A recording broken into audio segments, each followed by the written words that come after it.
Quero convidar você a abrir a sua Bíblia comigo, por favor, Atos capítulo 8. Não sei se você sabe, mas hoje aproximadamente, nós temos no mundo aproximadamente 249 milhões de cristãos perseguidos. Quase 250 milhões de cristãos perseguidos. 1 em cada 9 cristãos no mundo são perseguidos. Muitos países em perseguição extrema, países com perseguição moderada, porque há uma certa liberdade, mas sempre há uma pressão, como na Colômbia, por exemplo. Recebi sexta-feira de manhã, 4 horas da manhã, 5 horas da manhã, uma mensagem de um pastor, de que 140 famílias foram retiradas às pressas de uma das montanhas na região de Tierra Alta, a algumas horas de Bogotá.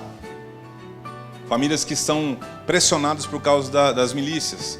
Há alguns anos atrás foi feito um acordo de paz, né, só para o inglês ver na televisão, de que as forças armadas ali estavam baixando as guardas, não haveria mais a guerra. Infelizmente isso é apenas uma manchete para tampar aqui, calar a boca da mídia, mas ainda a perseguição acontece. Nós trabalhamos com um pastor local, nativo, que inclusive estará conosco agora em junho. Receberemos esse pastor aqui no Brasil para testemunhar e contar um pouco das famílias que são semanalmente expulsas do lugar por causa das guerrilhas. Ainda a busca e a batalha por territórios no tráfico é intensa na região da Colômbia, e ainda existem ali centenas de cristãos perseguidos, aqui bem pertinho da gente, né? No México nós temos histórias, aqui na América Central muitos cristãos diariamente sendo perseguidos por causa da sua fé. Então nós olhamos para o livro de Atos e nós entendemos que a perseguição da igreja, quando começa ali, ela parece que tem um momento que vai se acalmar, mas ela ali talvez seja o pontapé inicial de tudo que nós vivemos hoje. As centenas de cristãos perseguidos nessa região, nessa época, nesse momento da história, ela simplesmente era um pequeno start, um pequeno pontapé para que o momento que nós estivéssemos vivendo, chegando até hoje, no presente século, pudéssemos presenciar cristãos como relatado aqui no versículo 1 do capítulo 8. Naquele dia levantou-se grande perseguição contra a igreja em Jerusalém, e todos, exceto os apóstolos, foram dispersos pelas regiões da Judéia e Samaria. Alguns homens piedosos sepultaram Estevão e fizeram um grande pranto sobre ele. Saulo, porém, assolava a igreja entrando pelas casas e arrastando homens e mulheres, encerrava-os no cárcere. Deixa aberta, por favor, a sua Bíblia. Lembra o livro de Atos, capítulo 2, a descida do Espírito Santo, a transformação daquele momento. A igreja começa a viver um fervor, uma transformação na sociedade. Nós lembramos que o texto de Atos conta até o capítulo 7 de uma igreja que começa pequena, que vai para 120 pessoas, 3.000, 5.000, e o capítulo 4 já diz de uma multidão dos que creram.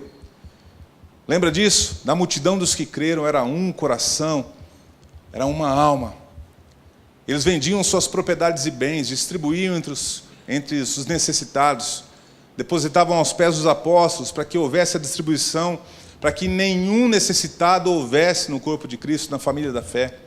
Eles partilhavam o pão de casa em casa, com alegria no coração, com festa, com celebração pela nova vida em Cristo, por terem sido resgatados da religiosidade barata, fajuta, e serem trazidos para a luz de Cristo. Estavam celebrando a unidade, a família na fé. Talvez quando nós lemos os primeiros capítulos de Atos, nós sentimos um desejo de ter vivido essa época. Imagina o que é viver com um crente, mesmo tendo as suas diferenças, tendo a sua forma de pensar diferente, talvez de uma cultura diferente, mas naquele momento, pela unidade do Senhor, eram uma multidão. Não era uma igreja pequenininha, não era um grupo de oração, era uma multidão que agora estavam impactando a sociedade. As pessoas olhavam, capítulo 4 diz isso, despertava o interesse da sociedade e acrescentava-lhes o Senhor dia a dia os que iam sendo salvos. A igreja crescia em amor, em graça, em unidade. A igreja prosperava naquele tempo. Mas, capítulo 7, um pouquinho antes desse texto aqui, nós vemos a primeira morte do primeiro mártir, Estevão. Foi apedrejado por causa do seu testemunho. E a igreja, então, naquele momento, começa a experimentar, através das mãos de Saulo, uma severa perseguição, irmãos. Talvez a primeira prova daqueles cristãos. talvez o primeiro impacto na fé daqueles irmãos.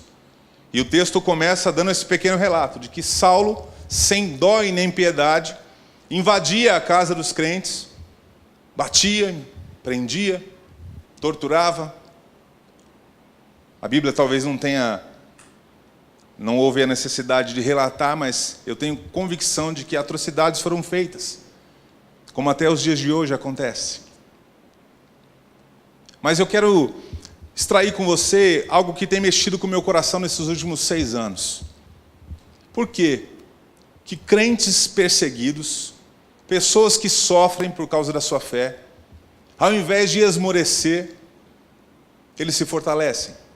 Porque a tão falada resiliência, você já deve ter ouvido esse termo algumas vezes, né? Ele está em moda, é uma palavra bonita agora, resiliência.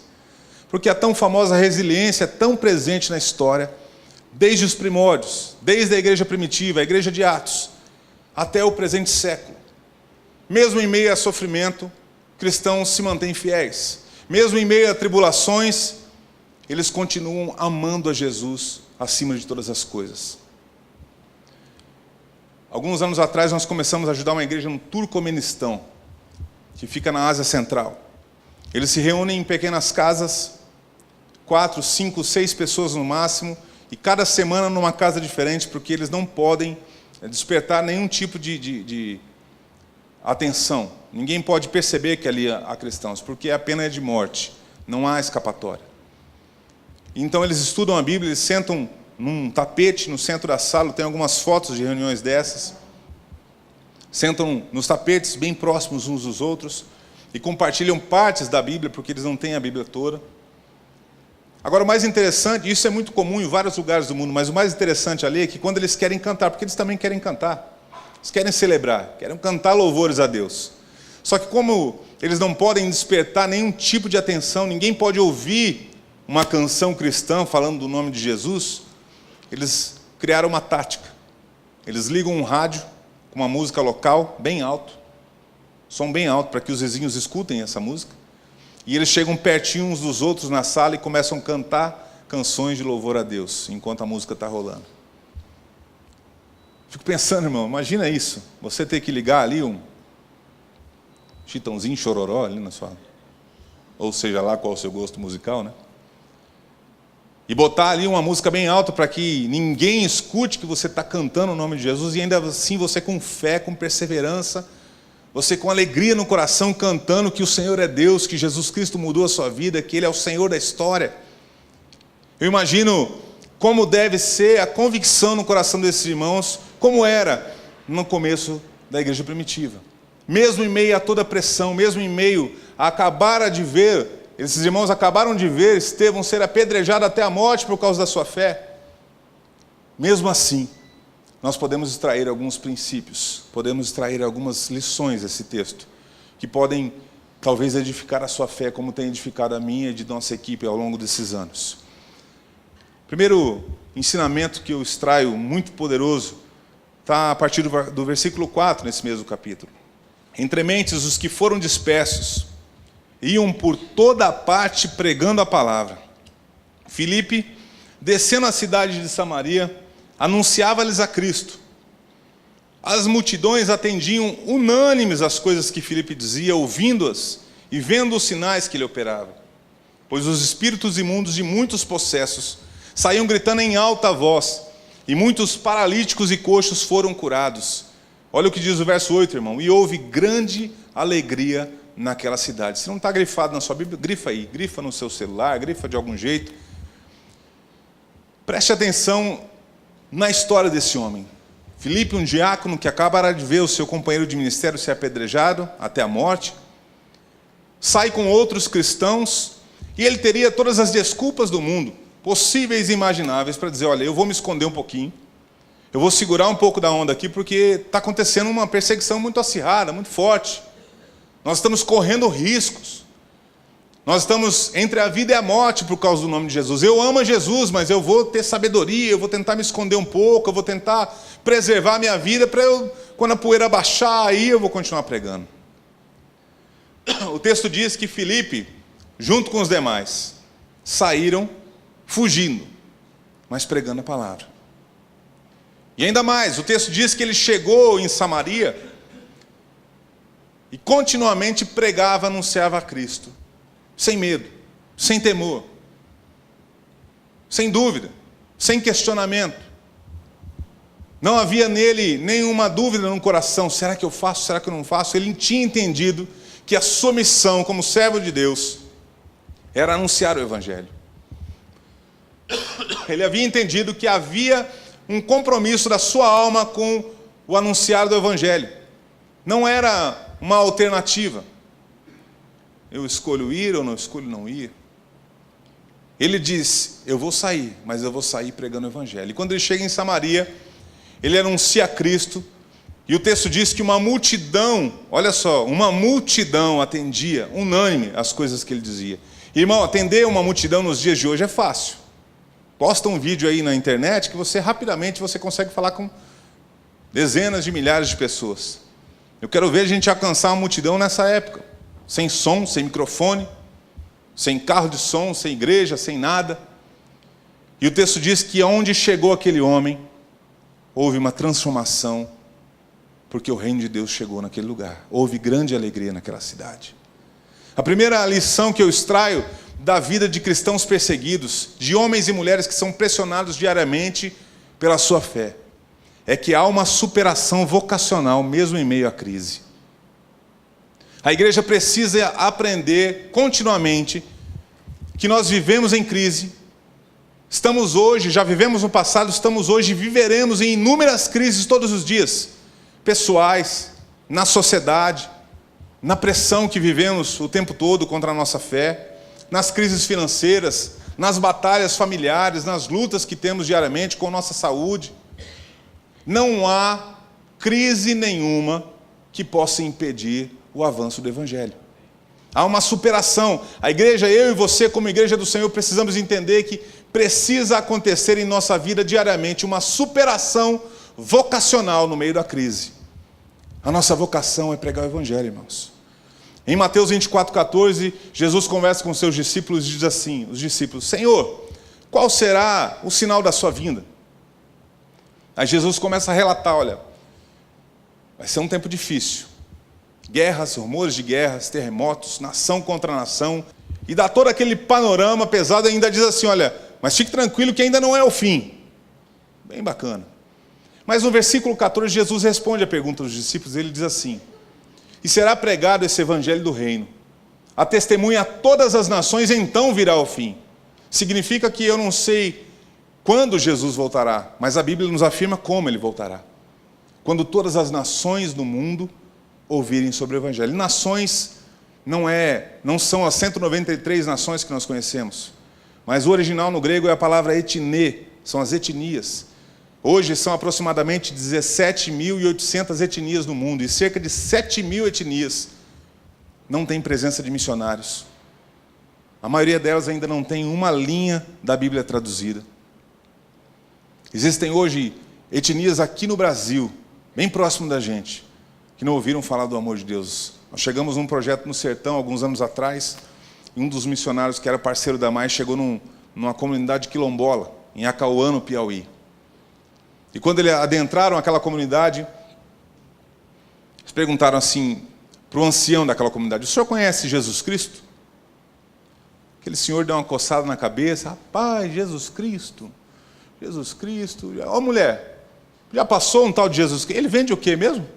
Ele é representante de alguma coisa, ele é vendedor, o que ele é? Aqui, irmãos, alguns quilômetros da gente. Agora, ao longo do tempo, a igreja tem parado por causa das dificuldades. Muitos de nós esmorecemos quando a luta bate, quando a crise chega na nossa porta. Irmãos, nós somos hoje 50 milhões, estatisticamente o IBGE diz que nós somos 50 milhões de crentes no Brasil. Já imaginou esse número? 50 milhões de crentes. E se fôssemos de fato 50 milhões de crentes, comprometidos com o Evangelho acima de todas as coisas, não temendo nenhum tipo de provação ou de luta, o nosso país não estaria passando a maior crise social, política, econômica que nós estamos passando hoje. Nós temos igrejas em cada esquina. Se você olhar em Maringá, são incontáveis igrejas. Esses dias me chegou um dado que na região metropolitana de Curitiba, só de igreja quadrangular, são 350 igrejas. É mais igreja que crente, irmão. Pensa comigo, Vitória do Espírito Santo, onde estávamos alguns anos atrás, foi considerada a capital mais evangélica do Brasil. Pelo número de crentes ali, de habitantes, era a capital mais evangélica. Agora, o outro dado que assusta é que foi considerada uma das capitais mais violentas do Brasil. Eu não sei o que está acontecendo, os crentes estão se matando, né? Presbiteriano matando Batista matando Assembleiano, não é possível. Uma coisa está errada. Irmãos, a superação vocacional, ela precisa acontecer porque Mateus 24,14 está esperando a ação da igreja. O Senhor nos deu esse privilégio, Ele não precisa de mim e de você para isso, mas Ele nos chama para isso. E não importa a crise que eu e você passemos na vida, a nossa vocação máxima é adorar a Deus e servi-lo em todas as frentes, pregando o Evangelho. Alguns anos atrás, no ano de 2013, nós atendemos um menino num país fechado, mas numa região onde o Islã é muito, muito pesado, muito fechado. E esse menino de 16 anos, quem tem 16 anos aqui? Alguém tem 16 anos? Só eu e você, né? 16 anos, isso. 16 anos de idade. Irmão, 16 anos de idade eu estava aprendendo a tocar violão. Aí eu ia para os acampamentos, né? Tocar para Jesus e para as irmãs também, né? A gente vai aprender. Querendo achar a varoa, né? A gente queria achar a varoa. Eu usava os hinos da harpa cristã, do cantor cristão, do roupa nova, ou... enfim. 16 anos de idade, irmãos. Eu tinha 16 anos de idade, minha vida era torcer para o meu time, jogar bola, eu era office boy, estava na igreja. Nós atendemos um menino de 16 anos de idade num país fechado que foi preso. Ele foi preso porque ele pregou o Evangelho, falou de Jesus para o seu melhor amigo na escola. Ele se converteu através de um missionário, entregou a vida a Cristo, transformou a sua vida, e ele não conseguiu ficar calado e pregou para o seu melhor amigo na escola. Seu amigo se converteu, só que ele chegou em casa e contou para a família. Quando ele contou para a família, ele apanhou muito e foi toda aquela pressão. E num país muçulmano você tem, em média, 3 dias para voltar atrás, sem sofrer nenhuma consequência. E o menino manteve-se firme ali e foi. Esse menino que foi entregue às autoridades e foi morto. O seu amigo foi morto. E esse jovem de 16 anos foi para a cadeia. Ele ficou 9 meses preso. Nós trabalhamos com várias organizações para tentar tirá-lo e conseguimos depois de 9 meses. Mas todos os dias esse menino sofria uma pressão. Todos os dias esse menino era torturado na cadeia, com 16 anos de idade. Choques elétricos, agulhas quentes embaixo da unha e coisas muito mais pesadas, que eu não preciso dizer. Fico pensando, irmão, 16 anos de idade, a sua idade. Se eu tivesse que sustentar minha fé com 16 anos de idade, com esse nível de pressão, não sei o que seria de mim. Estou sendo muito sincero para você. E a única coisa que eles queriam desse menino era uma frase: eu nego a Cristo. Se ele dissesse eu nego a Cristo, ele ia para casa, tomava um banho em casa, dormia na sua cama, comia a comida da mamãe, voltava para a sua vida. Uma frase eles queriam. E a única coisa que eles conseguiram desse menino, em 9 meses na prisão, foram mais 120 pessoas convertidas dentro da prisão. Há superação vocacional no meio da crise. A nossa vocação é pregar o Evangelho, irmãos. Nada pode interromper a nossa vocação. Esse é o primeiro princípio que eu tenho aprendido ao longo dos anos, não só com a igreja de Atos, mas também com cristãos perseguidos. Ainda no capítulo 8, a partir do verso 26, um anjo do Senhor falou a Filipe dizendo: dispõe-te e vai para o lado sul, no caminho que desce de Jerusalém a Gaza. E este se acha deserto. Então Filipe convocou a igreja e fez um jejum. Então Filipe fez uma reunião de oração para saber se era isso mesmo. Filipe chorou, reclamou e lamentou. Falou: ô anjo, você está atrapalhando o meu ministério. O que diz a sua Bíblia, irmão? Ele se levantou e foi. O segundo princípio que eu tenho aprendido, tenho tentado aplicar na minha vida miserável, pecadora, é de que quando nós entendemos quem é o Deus que nós servimos, a nossa obediência precisa ser incondicional. Não há meio termo. A gente fala para os nossos filhos que a demora na obediência é desobediência. Já falou isso para os seus filhos? Se você falou isso para eles, você deve ter ouvido da sua mãe, porque eu ouvi muito da minha mãe isso. Meu filho, a demora na obediência é desobediência. E é fácil falar isso para os nossos meninos, né? Meu menino, minha menina. Mas quando nós olhamos para a história de Filipe, nós entendemos que quando ele entende o princípio de que manda quem pode, parafraseando a sua avó, né? Manda quem pode, obedece quem tem temor a Deus, porque sua avó dizia, manda quem pode, obedece quem tem juízo, né? Mas manda quem pode, obedece quem tem temor a Deus. Quem entende esse princípio, obedece incondicionalmente. Filipe estava estabelecido, irmão. Ele tinha saído da sua perseguição, do cenário pesado, tinha chegado em Samaria, tinha estruturado o seu ministério. Tinha uma multidão que ele era pastor. Ele tinha respeito, gozava de respeito das pessoas. As pessoas vinham até ele, os demônios batiam em retirada quando Filipe chegava. As pessoas paravam para ouvir a pregação do evangelho através daquele homem. Ele era um agente do reino de Deus naquele lugar, um embaixador do reino de Deus. E de repente vem um anjo e fala assim, ó, Filipe, é o seguinte, vai aqui no caminho, desce Jerusalém em direção a Gaza e vai para o deserto. Ponto. Não teve uma instrução. Não teve assim, olha, porque a gente como pastor, quando quer chamar o irmão para o ministério, a gente fala assim, irmão, é aqui, olha, deixa eu te dizer uma coisa. Vou servir nesse ministério aqui, esse ministério é uma bênção, você vai ter lá 35 pessoas para trabalhar com você, você vai ter o apoio da equipe de mídia, você vai ter os diáconos para te ajudar, eu vou estar lá com você, a gente monta uma estrutura toda para oferecer para as pessoas um trabalho na igreja. Mas o anjo chegou para ele e falou assim, olha, vai para lá e pronto.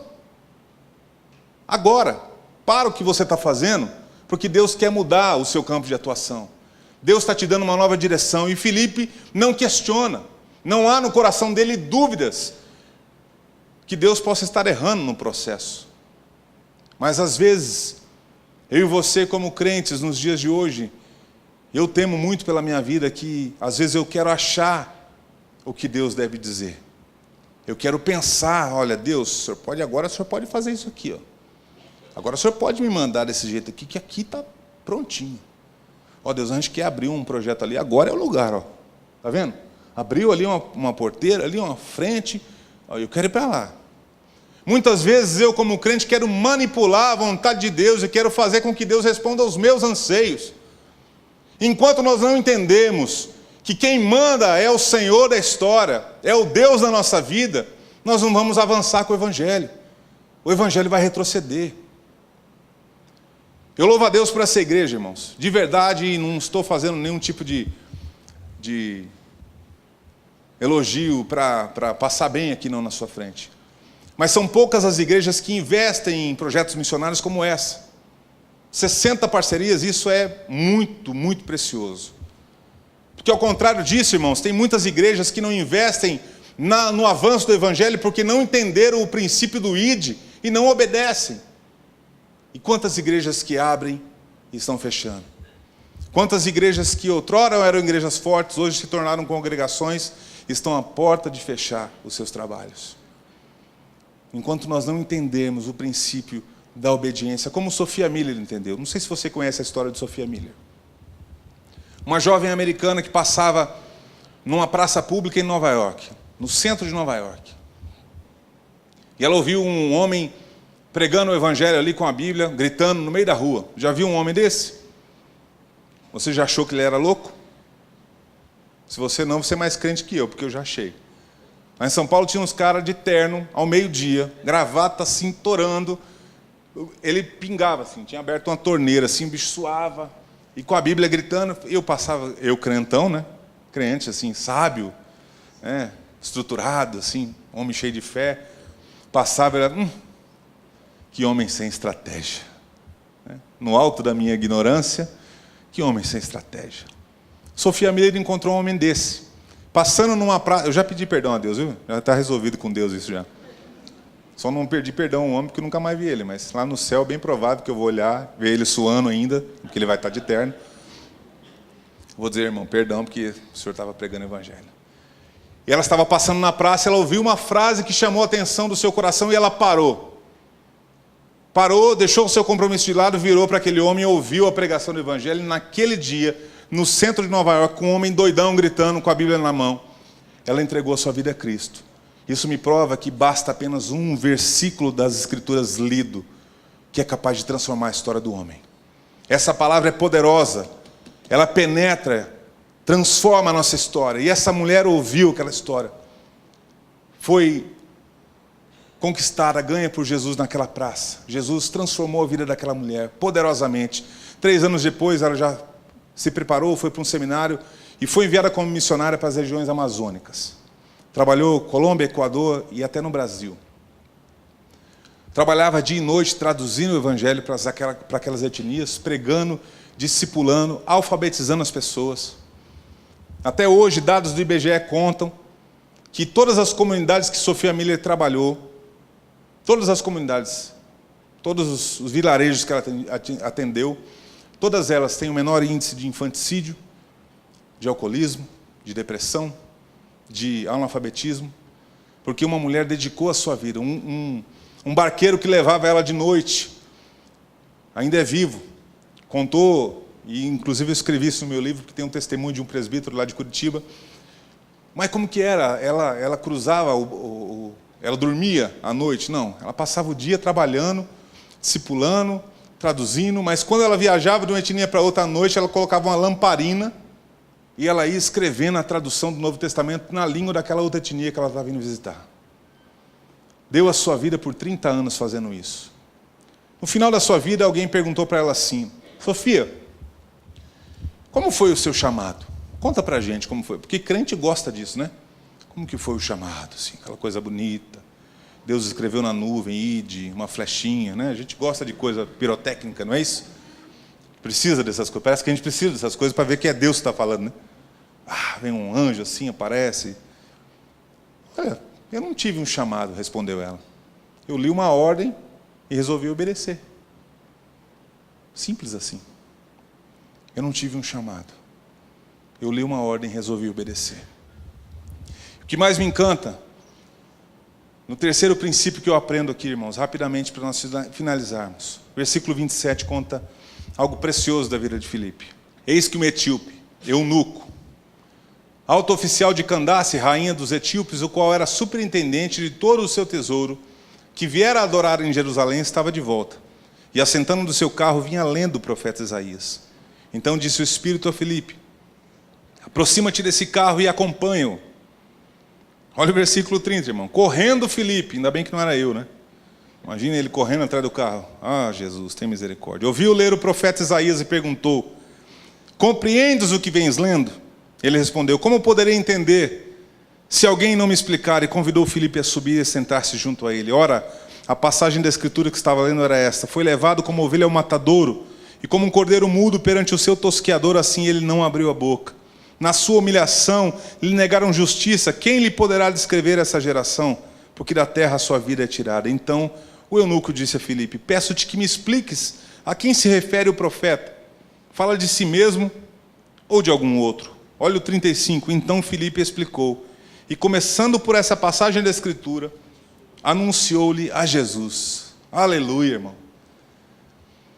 Um pastor de multidão tirado de Samaria por um anjo, numa visão sem nenhum tipo de explicação ou detalhes, foi levado ao deserto para pregar para apenas uma pessoa.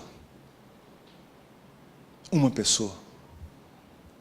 Eu vou confessar para você um pecado aqui, irmão, porque se fosse eu teria pelo menos dado uma resmungada. Pelo menos. Talvez você não. Talvez o pastor Luciano é mais crente que eu, mas eu ia resmungar com esse anjo.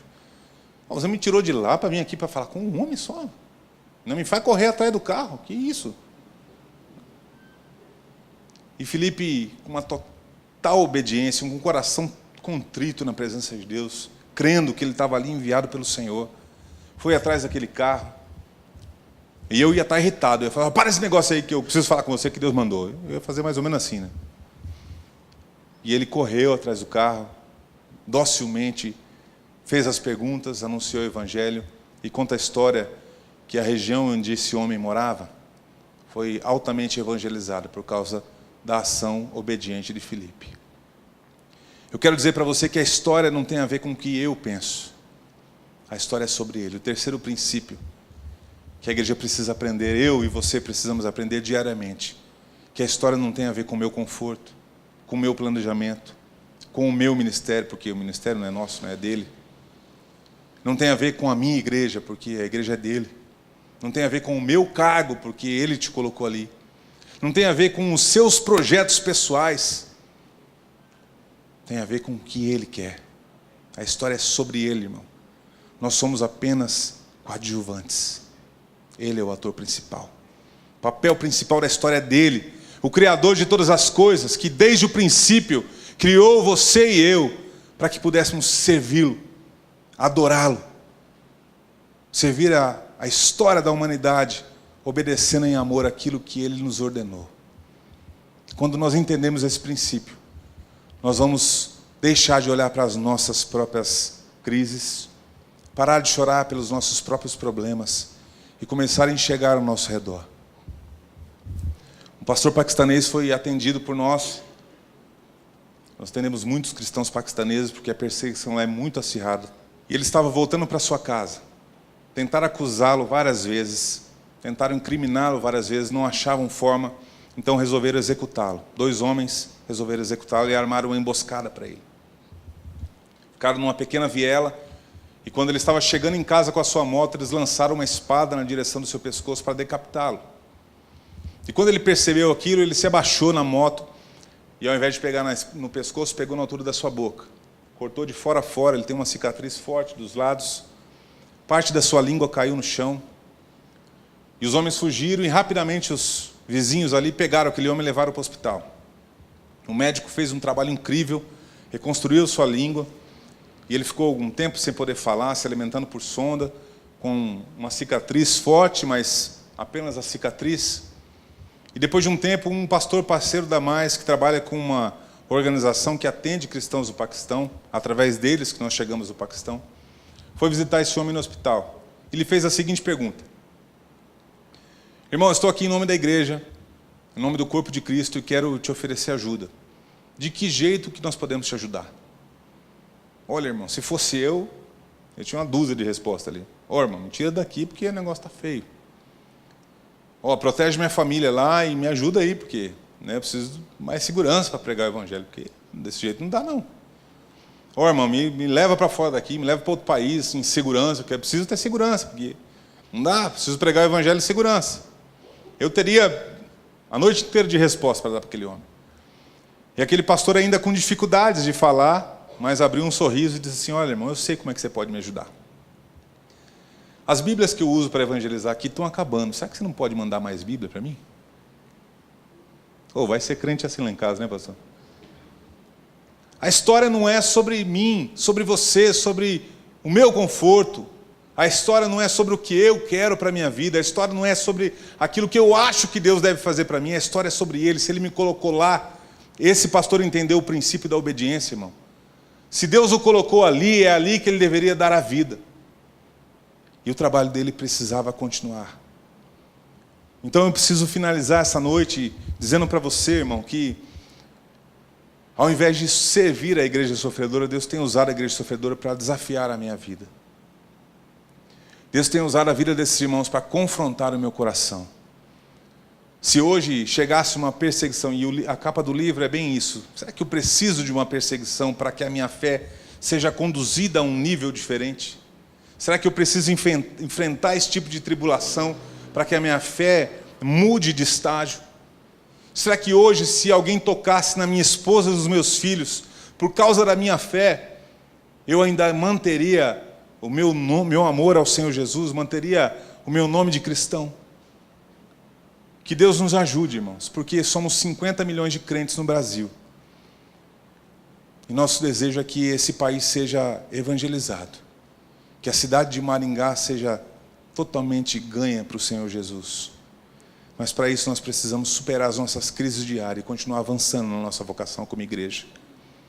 Mas para isso nós precisamos obedecer ao Senhor incondicionalmente. Não importa o momento da história, não importa o que eu estou passando ou deixando de passar. Eu preciso cumprir o ID. Começando aqui, na minha Jerusalém. Começando dentro da minha casa, da minha família. começando com o vizinho do meu bairro, com o porteiro do prédio onde eu moro. E eu preciso entender que a história é sobre Ele, é sobre o que Ele quer. E Ele quer que a igreja avance. Que Deus nos ajude. Você ore pela igreja sofredora, ore por cristãos que estão sendo perseguidos, para que eles se mantenham firmes. E para que nós possamos a cada dia, como uma família, apoiar uns aos outros, para que o Evangelho continue avançando, para a glória do Senhor, em nome de Jesus. Amém.